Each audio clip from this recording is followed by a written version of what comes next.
Hi everybody, welcome into this week's CBS Fix. I hope you all had a wonderful week. In this week's Parsha, Parshas Teruma, we learn about Hashem's incredible house that was built and all the different things that went into it, whether it was the ark, whether it was the menorah, whether it was the table, whether it was the curtains, all things that were essential to build Hashem's home on this world, as it were, in order to allow His Shekhinah, His holy glory, to rest among us. Of course, the important part, though, were the people themselves, and everything that was there was just as an intermediary on their behalf.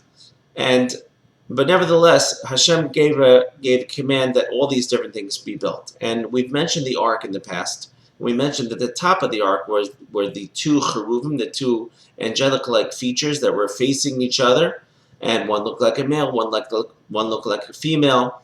And I just want to dilate on that a little bit. That the ark itself represented the Torah.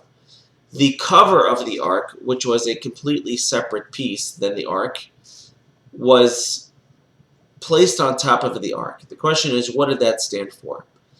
And when two people have a care for each other, like a brother and sister, or like a husband and wife, one of the two things that the angelic features represented, that is a symbol of unity. And what we're learning over here is that the crown of Torah is unity. The crown of Torah is peace. And the crown of Torah is simple decency between people, what we call in Hebrew, derech eretz kadma Torah. And you might think the Torah is supreme, and it certainly is. However, there is a prerequisite to Torah, and that is regular decency. In Hebrew, we call it derech eretz, having respect towards another human being. And the Torah, which represented our connection with Hashem, was actually covered on top with a cover that stood for a connection with another person.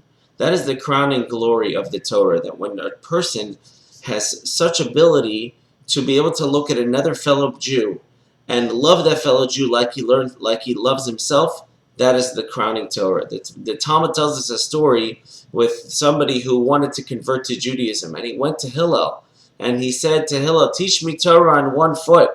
So Hillel said, "Okay, no problem, lift up your foot, let's go." And he said to him, "What you would hate to be done to you, don't do to others. Everything else is the commentary, and go and learn." And what he meant to say was, whatever you would not want done to yourself, don't do it to other people, is another way of saying you should love other people. Love your fellow Jew like you love yourself.